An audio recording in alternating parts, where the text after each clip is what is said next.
Kokia vasara be iškylos gamtoje, susitikimo su draugais ir šašlykų. Tačiau kam nėra tekę nusivilti, kai ant grotelių iškepta mėsa nebuvo paties geriausio skonio.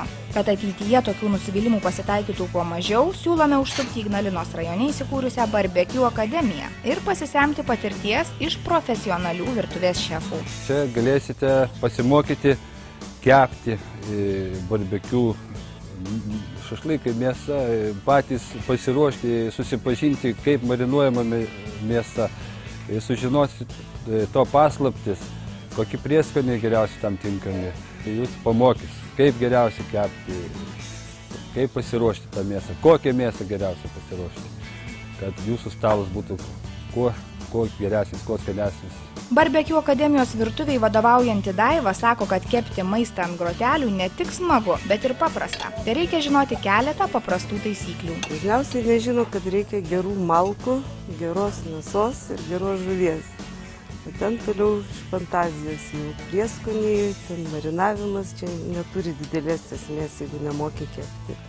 Čia mes parodom, jeigu žmonės užsisako patiekalą, pademonstruojam, jeigu patinka, pasižiūrėti, patiems pavartyti leidžiame.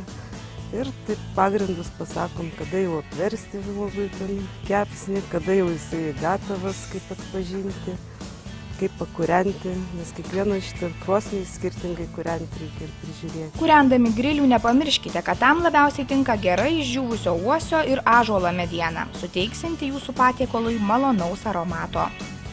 Be jokių tenai uždegimo skysčių svarbiausia, kad nebūtų to kvapo cheminio kažkokio, tai elementariausiai po to įkaitinam ir kepame.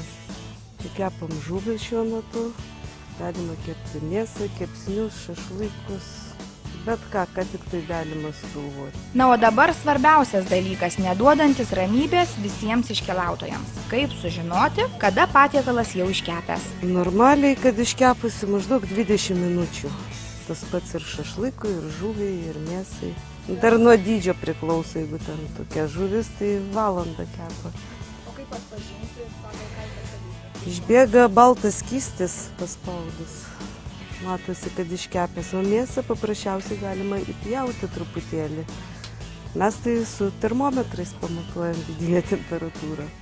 Bet kai namuose žmogus pirmą kartą, tai turbūt geriausia įpjauti peiliuku ir pažiūrėti. Nes gal steiką nori su krauju mėgsta, kaip dabar daugelis, tai pagal skonį. Kepti ant grotelių tinka ne tik mėsą ar žuvį. Pabandykite grilyje išsikepti daržovių ar net vaisių.